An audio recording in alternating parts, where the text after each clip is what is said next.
developed, developing, or underdeveloped.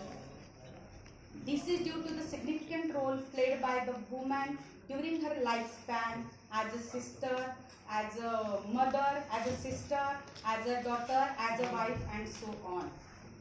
We are Indian and we are proud to be an Indian.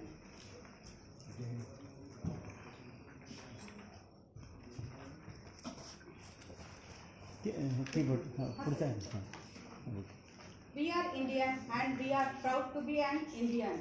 In our society or in our culture, we pray various goddess like Ma, Lakshmi, Saraswati and Durga. But in spite of these praise or prayers, the practice of female ferticide is still continue in our society. I want to start with these sentences, that is the sugar, spice and everything nice, erase girls from the future and we will pay all pay the price. Now female ferticide. What is the definition of the female ferticide? Female ferticide means aborting or killing female baby in the mother's womb after sex determination test. There is a slight difference in between the female ferticide and female infanticide. Female ferticide, it means the killing baby inside the mother's womb, while infanticide, it is the killing of a baby after the birth. There is a various ultrasound sonography and fetoscopy. These are the recent techniques which helps the determine sex abnormalities in the fetus. But till days, these all techniques misuses and it will ultimately result in the female ferticide. Now, what are the causes of female ferticide? These are the some reasons, but I will discuss only 3 reasons. That is, the first one is the obsession for a son, that is the social evil of a dowry, patriarchal family system, lack of education, illiteracy, poverty and misuse of ultrasound technology, etc. That is the first is the concept or a social evil of the dowry. There is a Dowry Prohibition Act enacted in 1961, but the custom of a dowry still prevails in our society. And misuse of ultrasound technology, these technologies are always misuses and ultimately results into the female ferticide. Next one, consequences of the female ferticide. Decreases in the female sex ratio, then it adversely affects on the woman's health, that is physically, mentally and emotionally. Women are abused and it leads to the imbalance, the male and female ratio. It increases in women trafficking, and last one is the suicide rates in women will increase ultimately. Now there are so many legislations which are prohibiting or preventing the female ferticide in our society.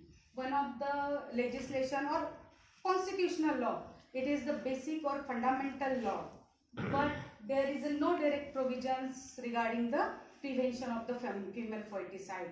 These 3 articles included under the constitution, these are indirectly applicable for the prohibition of the female ferticide.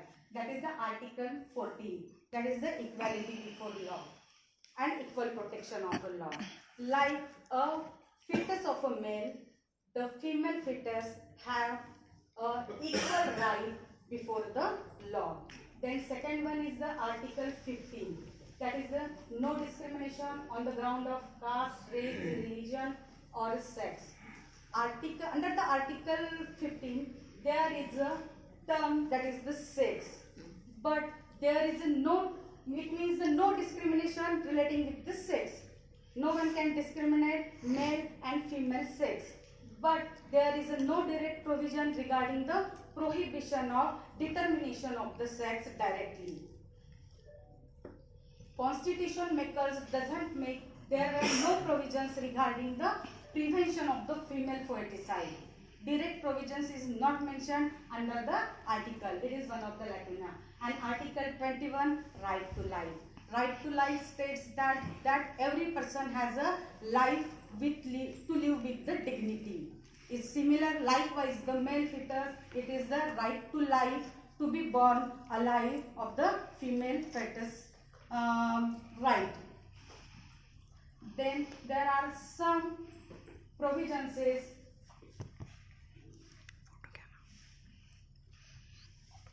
There are some provisions which are directly prevents. There is no word regarding the each and everywhere that is the prevention of a female feticide, prevention of a female feticide. But these are the some sections which are indirectly applicable to this female feticide. That is the CRPC, Criminal Procedure Code 1973. Section 416 of the CRPC. It is as per the section 416 of the CRPC, death sentence against the pregnant woman should not be executed and converted into the life sentence. It states that whenever a punishment is awarded to the pregnant woman, and if she is conceived any child, or during the conviction there were no revelation of that she has a child in the womb, then after the conviction, if it reveals, then her death sentence ultimately converted into the life sentence. Then these are the provisions under which Indian Penal Code which are totally relating with the against or preventing the female feticide. That is the section 312, it is relating with the miscarriage without good faith. If any person commits miscarriage without the good faith or ill intention, then he will be liable for the punishment up to the 7 years. Then second section is section 314, miscarriage without the consent. If any person without the consent of the woman commits miscarriage or aborts the child, then he will be liable for the punishment up to the 10 years. And in case of a section 315, if any person intentionally prevent birth of a child or cause it to die after the birth, here both the female feticides concept and infanticide both are included.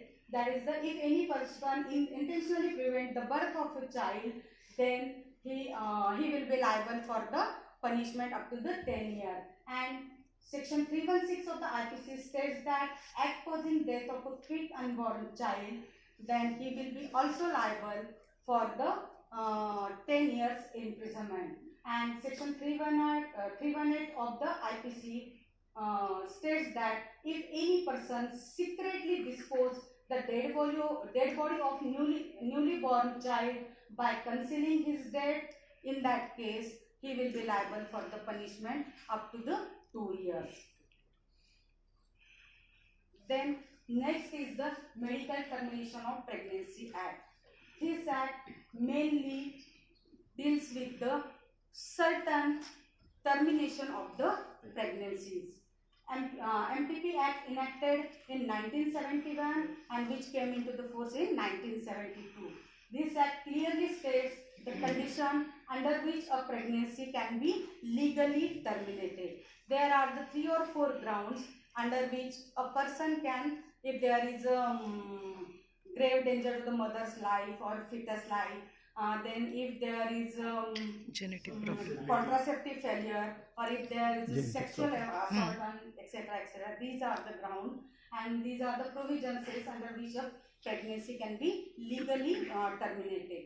And the gestation period for the termination of a pregnancy in exceptional cases, it is up to the 20 weeks.